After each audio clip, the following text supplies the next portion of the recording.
Hi everyone! Today I want to share a deeply personal story, one I know many of you will relate to. It's about chasing your dreams, and what happens when the people closest to you don't believe in them. I'm 24 years old, and right now, I'm stuck in a place I never thought I'd be, feeling like I'm fighting against my own family just to live the life I've always dreamed of. Ever since I was a kid, I've been obsessed with animation and storytelling. While other kids were watching cartoons, I was studying them, pausing scenes to examine the art, sketching characters in my notebooks, making stop-motion videos.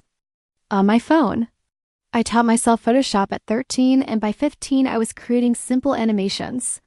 By the time I turned 17, I knew with every part of me I wanted to work in animation professionally. But that's when the pushback began. My parents, who both have very traditional careers, my dad's an engineer, my mom's an accountant, didn't take it seriously. They always told me creative jobs were just hobbies, not something to build a future on. When I said I wanted to go to art school, they practically staged an intervention. They begged me to choose a STEM field. They even offered to fully fund my tuition as long as I gave up on my dream. But I didn't. I got accepted into a well-known arts university on a scholarship. I'd been supporting myself with part-time jobs and freelance work. Now I'm in my third year, exhausted, but more inspired than ever. A few months ago, I landed a remote internship with a small indie animation studio. It was unpaid, but the experience? Invaluable. I got to work on real projects, meet real animators, and contribute in ways I never thought possible. It reminded me why I started this journey in the first place. But when I told my family about it, they acted like I'd joined a cult. My mom asked, "So now you're working for free?" My dad said I was wasting time that could be used preparing for a real career.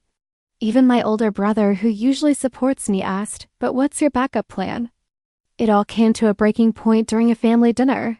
I hadn't seen them in weeks because of how busy I'd been. School, internship, freelance commissions. When I finally came over, they asked why I'd been so distant. I explained everything. I told them I was building a portfolio so I could apply to animation studios after graduation. That's when my dad slammed his fork down and said, "You need to grow up. Cartoons aren't a career." I couldn't believe what I was hearing. To watch the full story, click the link in pinned comments.